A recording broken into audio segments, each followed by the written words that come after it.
Olá, estudante, boa tarde, tudo bem? Sou o professor Sérgio Bezerra, de Geografia, lá da ETE, advogado José David Gil Rodrigues, em Jaboatão, dos Guararapes, e nós vamos agora responder algumas questões do desafio do EducaPE de Geografia, né? Então você já deve ter respondido aí essas atividades, e agora nós vamos comentar essas respostas e fazer algumas explicações. Beleza? Vamos lá, ok? Lá para o slide, ok? O crescimento da distribuição e indicadores socioeconômicos. Então, esses temas já foram abordados durante as aulas do EducaPE e agora a gente vai responder essas questões. O tema é esse aí. Vamos para a primeira questão. Primeira questão. As taxas de natalidade e mortalidade representam importantes elementos estatísticos para a compreensão da dinâmica populacional no que concerne a seu A. Nível de fecundidade, B. Crescimento natural, C. Crescimento absoluto, D. Índice de densidade demográfica e E. Nível de superpovoamento.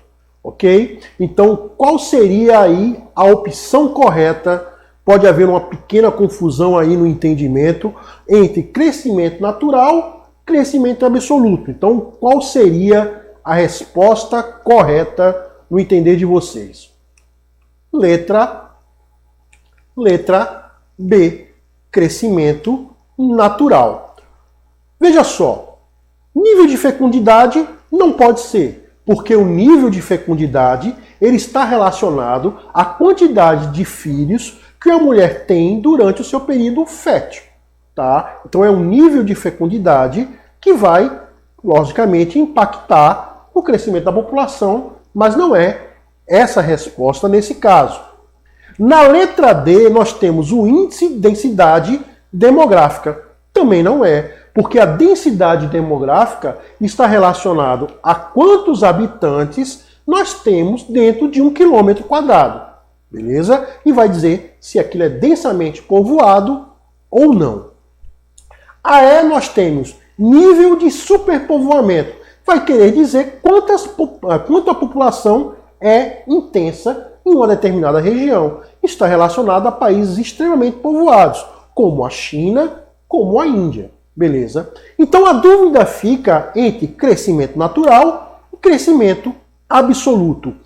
Como ele está falando sobre taxa de natalidade e mortalidade, então isso é crescimento natural. O crescimento natural é referente também chamado de crescimento vegetativo, que é a diferença de quantas pessoas nasceram no período menos quantas pessoas morreram. Então ele vai dar quanto a população cresceu de fato naturalmente.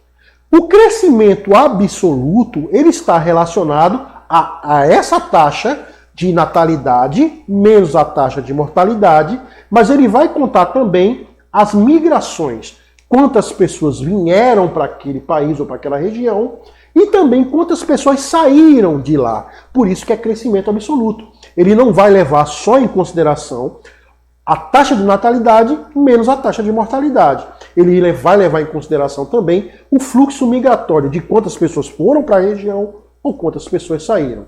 Então, como na questão está falando apenas da taxa de natalidade e mortalidade, é o crescimento natural, que também é chamado de crescimento vegetativo. Beleza? Fácil. Ok? Vamos lá novamente para o slide. O tema agora é conceito, fatores e intensidade da urbanização no mundo. Beleza? Urbanização, tema que foi trabalhado aqui nas aulas. Vamos lá para a pergunta. A cidade com uma grande quantidade de habitantes, concentrando em torno de si um amplo capital e representando uma centralidade financeira, possui uma referência e um nível de influência internacional, abrigando sedes de grandes companhias multinacionais e de instituições financeiras importantes, tais como as bolsas de valores. O conceito acima faz referência ao quê? A. As megacidades, B. As megalópolis, C. As cidades globais, D, às metrópoles internacionais, e E, aos centros sociais financeiros. Então veja só o que o enunciado está falando aí na questão.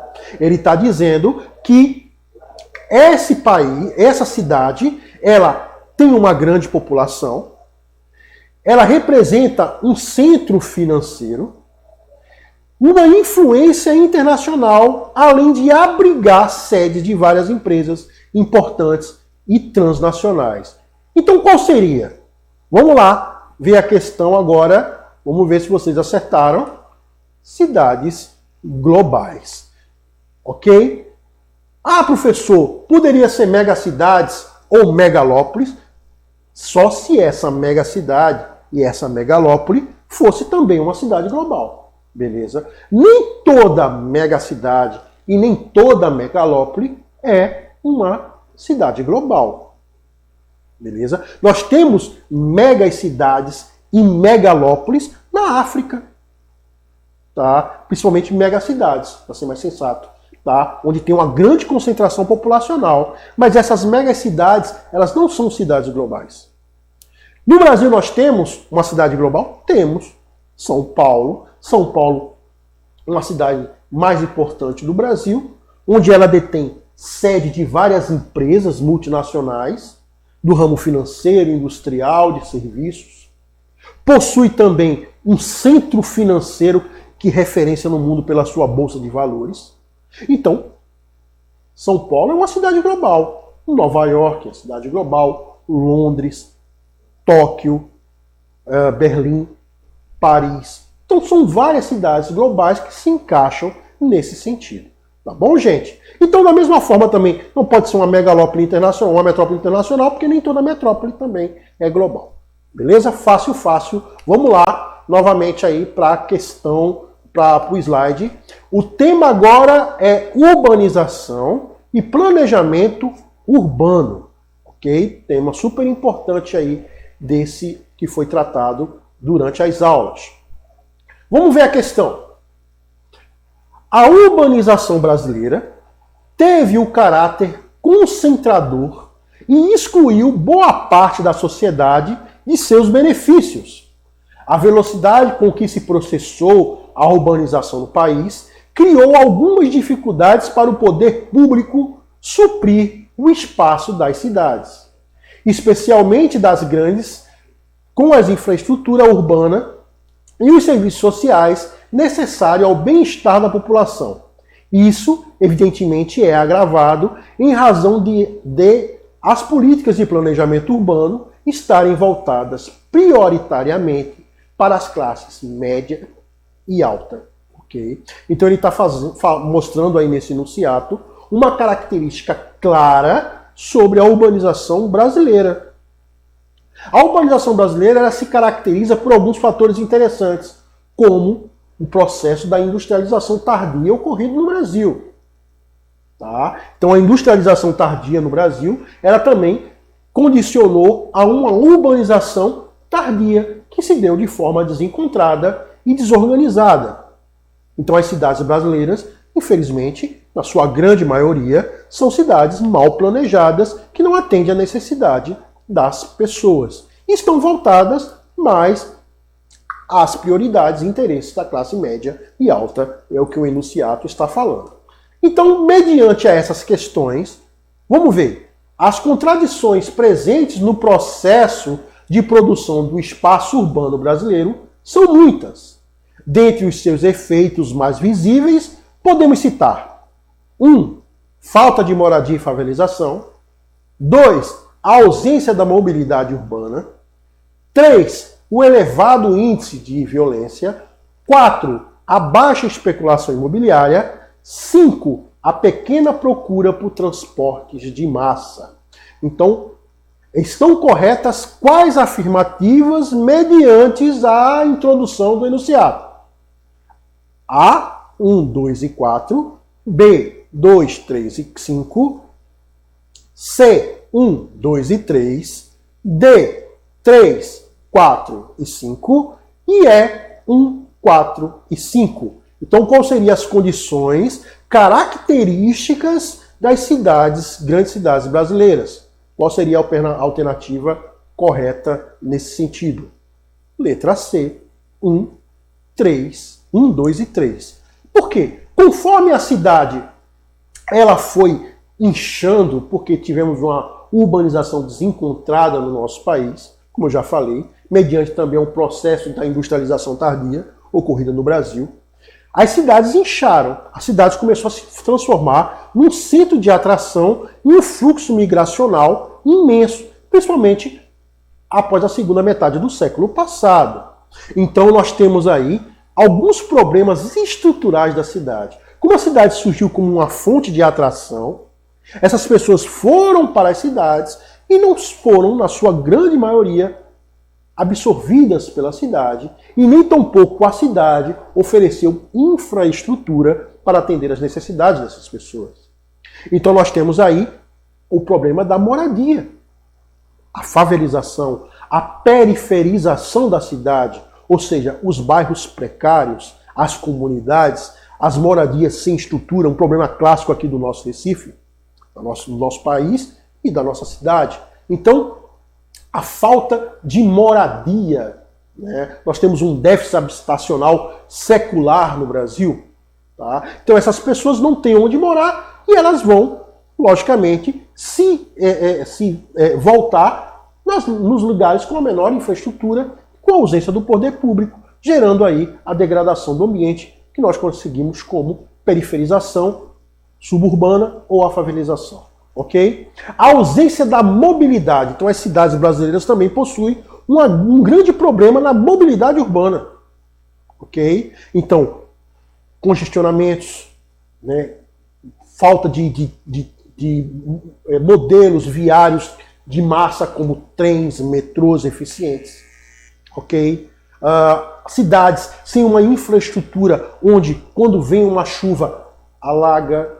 Né? Então, isso é uma prova da construção da cidade brasileira. Não é um problema recente, é um problema que vem se acumulando ao longo do processo histórico da construção das cidades. E os elevados índices de violência, que é um problema sério também das cidades. Conforme aumenta-se a periferização, a favela, as comunidades esquecidas pelo poder público, onde o poder público é ausente, nós temos aí o processo de degradação da própria dignidade humana e onde se está presente a violência e principalmente a criminalidade. Então fica aí essas questões aí. Terceira, 1, a falta de moradia e favelização. 2, ausência de mobilidade urbana e elevados índices de violência. Ok? Vamos lá, voltando para o slide.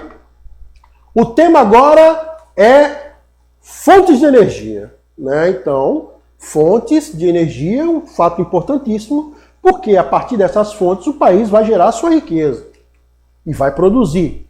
Questão tirada do Enem 2010. Então nós temos aí: deseja-se instalar uma estação de geração de energia elétrica em um município localizado no interior de um pequeno vale cercado de altas montanhas e de difícil acesso.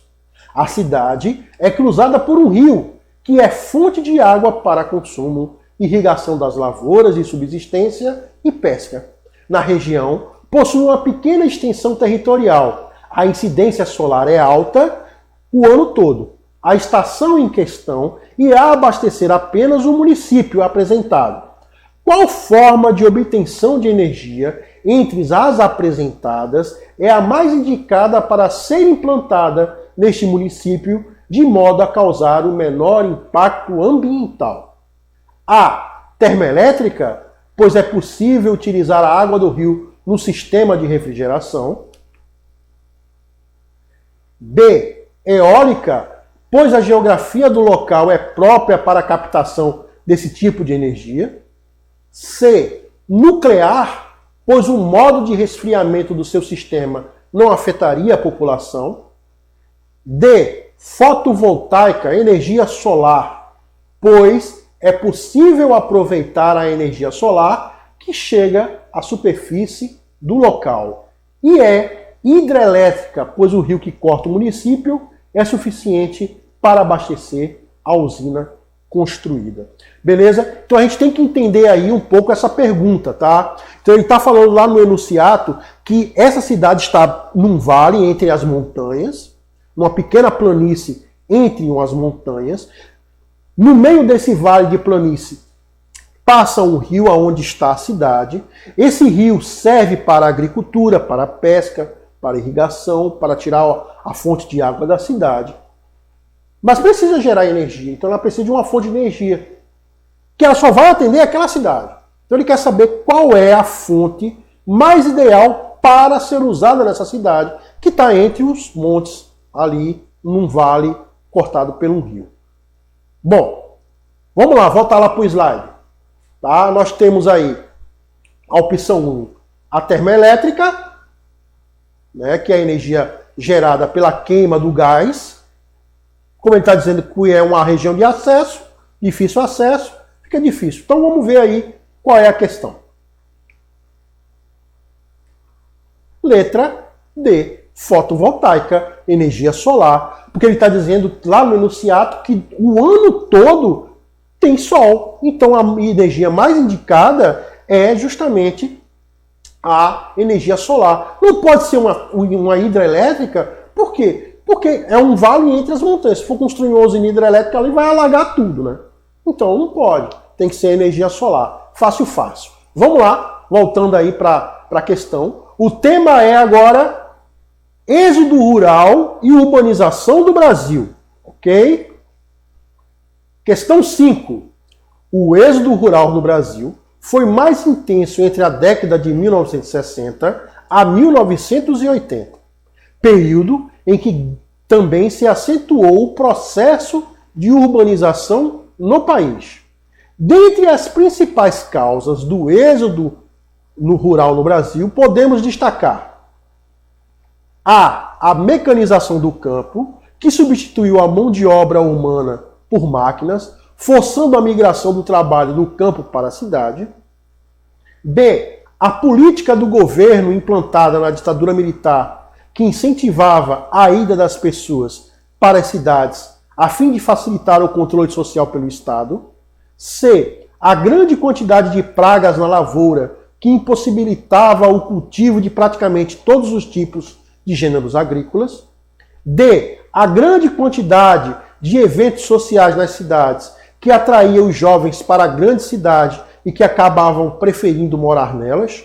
E a grande quantidade de pessoas que vivendo no campo e que diminuíam a oferta de trabalho disponíveis e incentivavam a migração dos trabalhadores para as cidades em busca de trabalho. Então, quais foram os fatores aí que incentivaram o intenso êxodo rural no Brasil durante a década de 60 e 80? A mecanização do campo, que substituiu a mão de obra humana por máquinas, forçando a migração do campo para as cidades. Ok? Sim. Mas, professor, também não houve o êxodo? Houve sim. Mas o êxodo rural que houve no Brasil foi muito mais intenso do Nordeste para o Sudeste. Beleza? Nessa época. Mas nas regiões Sul, Sudeste, tá, e até parte do Centro-Oeste, houve aí o processo de mecanização da agricultura, proporcionada pela Revolução Verde, onde na ditadura militar foi incentivado uma mecanização das atividades agrícolas nas grandes propriedades.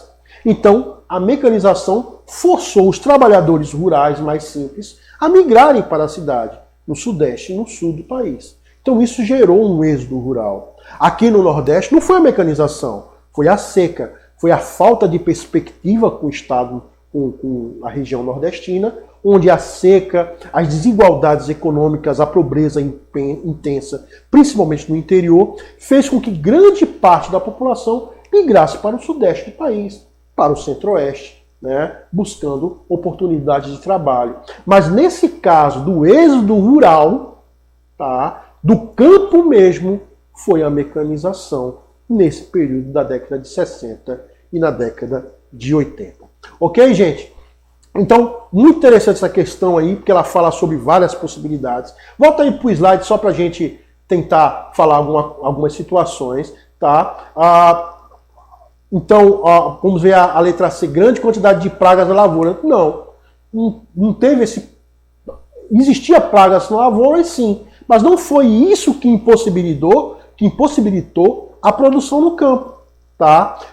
Isso havia, principalmente na agricultura familiar, que é uma agricultura mais comum, mais tradicional, mas ele não foi o principal fator do êxito rural. Ok?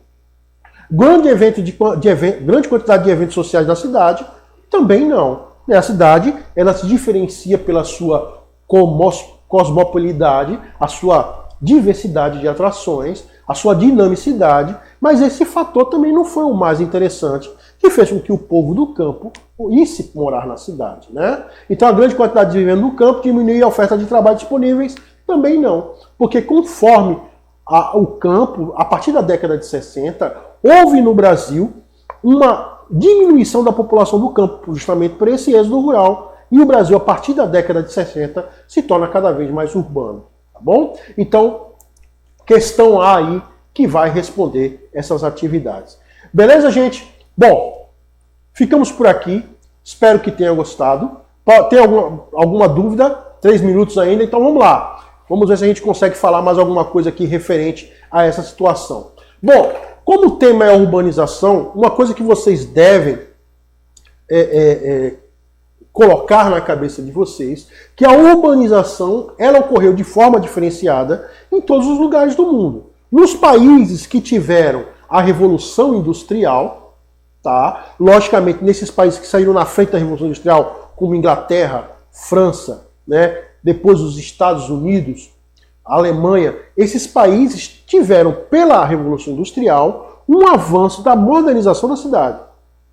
Okay? Agora, nos países onde o processo da industrialização foi atrasado, e isso aconteceu no Brasil, tá? Porque nós só tivemos uma industrialização efetiva a partir de 1930, no governo de Getúlio Vargas. Então a cidade brasileira começa a sofrer um processo de reestruturação das cidades, onde ela começa a ser fonte de atração para as pessoas do campo. Então, o processo de urbanização ele está intimamente ligado à industrialização.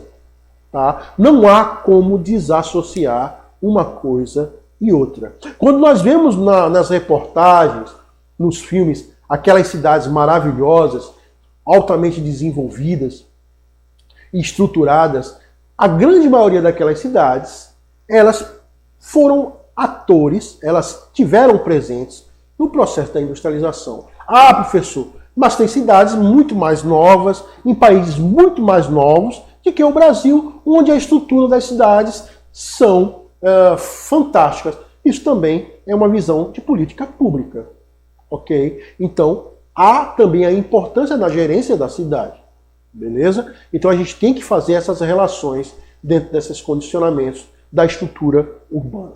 Beleza? Sobre aquelas questões da fonte de energia, vale salientar que as fontes de energia são o principal vetor do desenvolvimento de um país. Quanto mais fontes de energia o país estiver disponível, maior a sua capacidade de crescimento e de produção. E aí o Brasil se destaca no cenário mundial por ter uma grande reserva de fontes energéticas.